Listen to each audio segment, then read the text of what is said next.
Alright, so the example that we have been using to discuss electricity, we have our supply. Um, this is providing an energy, through this current to the toaster, and yeah, this is producing heat. So yeah, by defining and understanding all these terms like charge, current, and voltage, we pretty much have a good idea of at least the mechanics of how this works. At least have a gist of it. But some things are still not clear, or at least need some mopping up, you could say, as you'll see why I'm actually using that term. Yeah, so uh, let's actually look at similar model, you could say. Let's not keep using the same example. And whoops. Okay, so choose this. So let's say we have a bulb. Okay, I'll draw the bulb.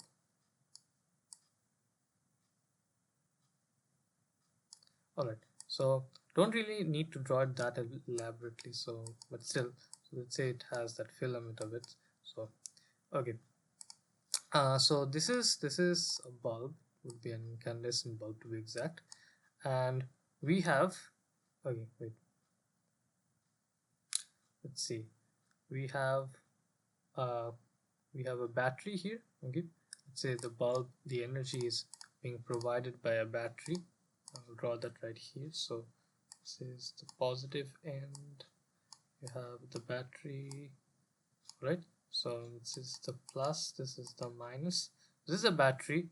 And let's see, you we'd also like a switch. Okay, this time I'm going to use a switch. So let's see, it's going to be right, and it has this button on it, so that's a switch. And I'll complete the circuit. Okay, so complete the circuit. So all right, so just a rough drawing of how I would make a bulb, bulb circuit, simple circuit to operate a bulb. All right, so let's see, if we turn the switch on. Okay, if we press the button, turn the switch on, then as we know, as we know we'll get this battery is going to provide a voltage. Okay, energy to the charges. Okay, and the energy per unit charge is, as we define, voltage. So that's going to make a current flow.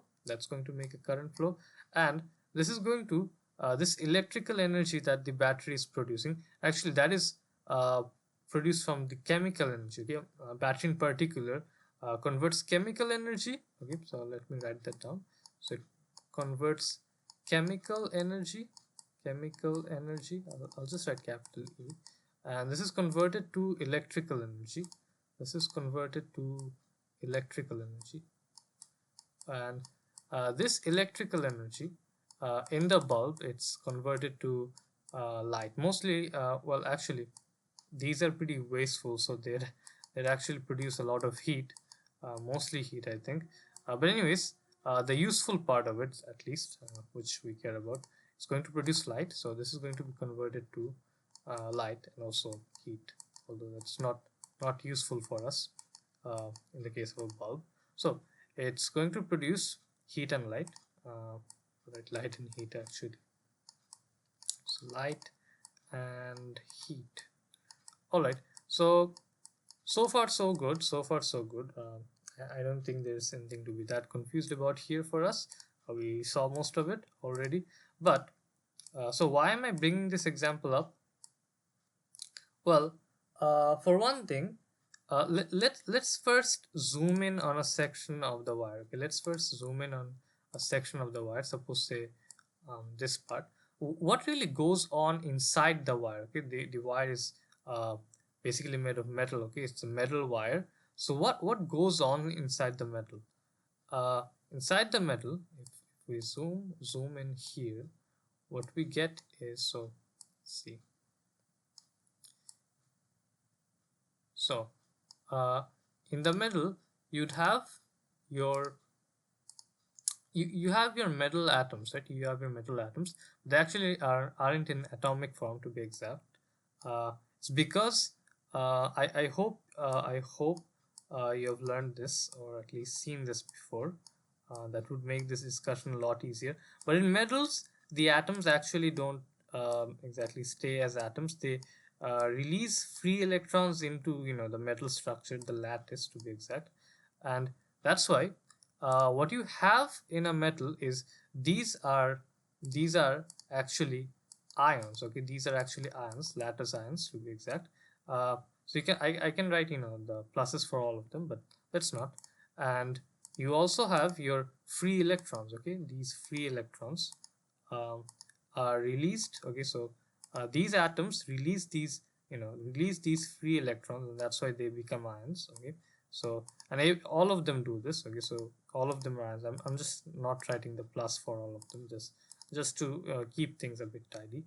uh, okay, so you have these electrons. Okay, normally what happens is if you don't turn on the switch, if there's no energy provided externally, okay, by this battery, what happens is these electrons just move about randomly. Okay, move about randomly here, there, everywhere. So there's you know to be precise, there's no net flow. Okay, there's no net flow in any direction, neither forwards, neither backwards or anything like that. So it's just random, everywhere. But however, if you do provide if you do turn on the switch, you're providing, and this battery is providing electrical energy to all the electrons. What happens is they do move, okay, from one end to the other. They do move from one end to the other. So what you'd see is the electrons are going to move. Let's say they're uh, moving to the left. Okay, let's say they're moving to the left. I'll discuss the direction and all in a bit. uh, you'd still see some random movements, not like all of them are just going to go straight left. Okay, uh, but in general, like as a whole, you'd see like a mass movement to the direction. Okay, the direction it's supposed to go. I'll talk about. I myself don't really like to keep it that ambiguous, but uh, not really trying to create suspense, but willing to do things in order. That's why. But anyways, so it's going to go in a certain direction. Will be dictated by the polarity and all. But anyways, so yeah, the electrons in general they move to a certain direction, and that's why you have your current. Okay, that's why you have a net current. Okay, in that direction. But okay, but there are some concerning things here. For one thing, yeah, now the direction comes into play. These are electrons, right? These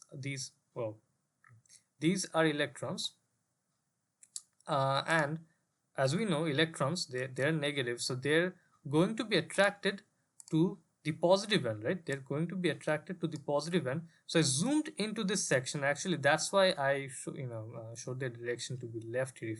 If this section was cut out, like if this section was cut out like this, okay, like this, the electrons are obviously they're going to come out from this negative end. Okay, they're going to come out from this negative end, and they're going to move to the positive end, right? They're going to move to the positive end. All right, this should be what uh, is happening, right? And yeah, that is true. That is true. Electrons do actually move from the negative to the positive end. So you may ask, why did I at first draw the direction of current like this, by these green arrows? So it's from the positive to the negative end. Okay, so why did I do that? And that's because the very first time we not us, I'm talking about the scientists who first talked about current.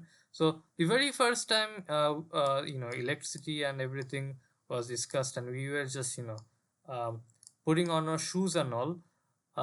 The physicists, they thought that it's in metals, it's the positive charges that flow. Okay, it's the positive charges that basically flow and produce the current. Okay, and that's why it's basically like this. So they thought that the current flows from the positive end to and the negative end, and it's actually the positive charges, or it would be the protons which are actually flowing. Okay, actually no, at that time I don't think they knew about protons. If they knew, they'd obviously wouldn't they wouldn't think that the protons flow.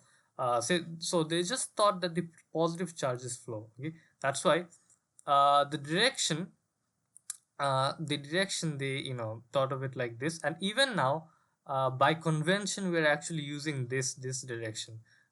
We actually, in any standard circuit diagram, we'll definitely discuss them later, but in any standard diagram of a circuit, we the direction of the circuit, sorry, in the direction of the current is shown from it's going from the positive end. Okay, it's going from the positive end to the negative end. So it's from the positive end to the negative end, right?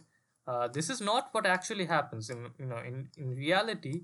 uh, Whether you talk about protons or you talk about the ions themselves, okay, these positive ions, they cannot flow. Okay, they cannot flow. They're really they're the protons in particular, they're stuck in the nuclei. And as a larger picture, the ions, they're stuck by their metallic bonds. They definitely cannot flow from one place to the other. They can, they'll just vibrate in their positions and all.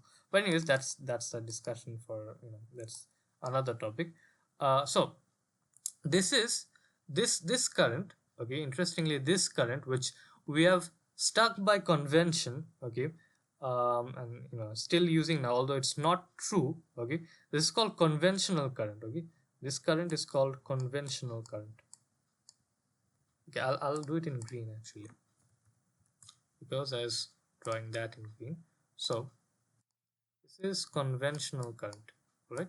So the current, um, if you take the direction from the positive, going from the positive end to the negative end. Okay, from the positive end to the negative end, it's called conventional current. All right. Now you might think, okay, so this is the actual current is obviously not like this. This yellow one, it's going from the negative end to the positive end. Okay, it's actually in the electron flow, and yeah, it's actually named like that. It's called the electron flow or the electron current. So the current that you could say is really there. Okay, it's the actual direction of current or the flow of charge. It's called the electron current. Yeah, I was thinking why it uh, became smaller. So yeah, I mispressed the button. So the electron current, whoops, thin. So this is the electron current or flow. All right. So that clears up one thing. That clears up, our sense of direction and all. All right. So next, what I'd like to discuss. Okay, so actually, it would be good to if I write here. So electron current flow, it's basically from the negative end to the positive end. Okay, so negative to positive. And the conventional current is from the positive to the negative end. Okay, it's from the positive end to the negative end. All right, so that much is clear. uh, so the next thing is, so I've covered that. See, yeah, okay. So we saw how how current flows in the middle. Okay, we saw how current flows in the middle, by these electrons moving in a certain direction in general when we apply voltage. And also, yeah, another thing is, it's not like these electrons face no obstruction, and they just flow smoothly from one end to the other. They actually do bump in a lot, and I mean a lot. Okay, into these lattice hands. Okay, so they bump in a lot into these lattice hands. Okay, um, right. So I'm just having a hard time thinking about real life analogy, but I'm pretty sure there are a lot of examples of small things. If you let them go, they're going to bump into some large things. It's just not coming to me. Let's see, like if you release some small, let's see, beads of rice, some beads. It's just really not coming to me. Should have thought about something like that. But I think they should still serve as a good as a good enough explanation in itself. So you have these large data sets. You have your small electrons. They have a lot of sideways movement, here and there, and even they're generally moving in that direction. They're going to bump in a lot into these lattice. Yeah, and they do lose some energy because of that, but that's for later. But anyways, I just wanted to fully discuss how electrons move, in a piece of metal, okay, or in a metal wire. So that's done, and I discussed conventional and electron current.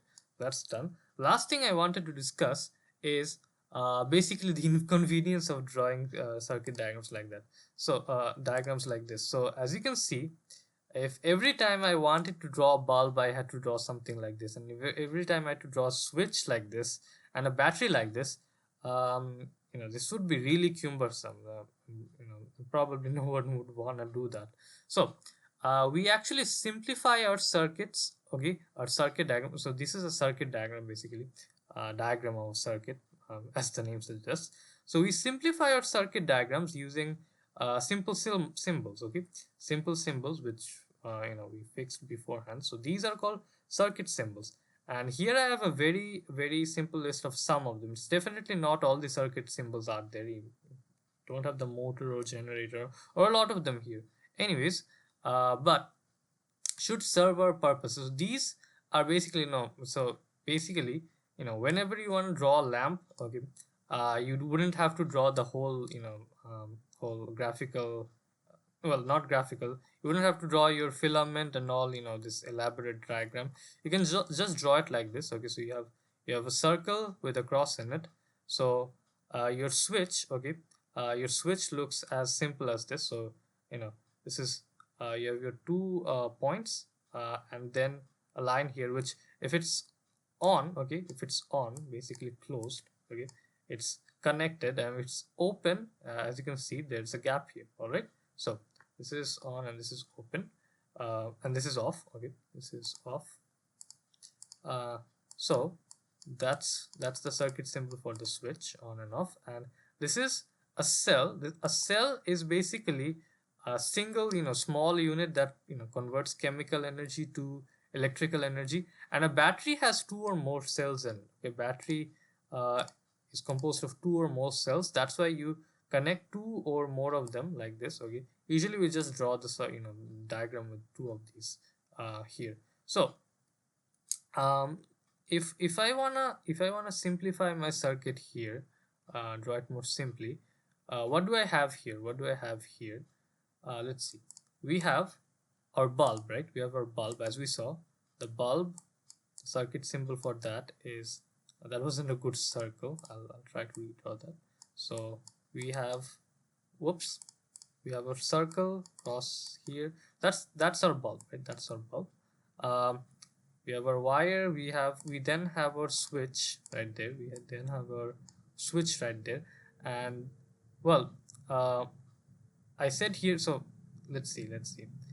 Uh, for now I'll actually close it, okay. Turn it on, as I said, turn it on for the light to come out. So for that, if we want the light, if we want some light, we need to turn the switch on or close it. So this is, as you can see, there's no gap here. This is connected, and that's why this is closed. All right, that basically means that this switch is closed or turned on.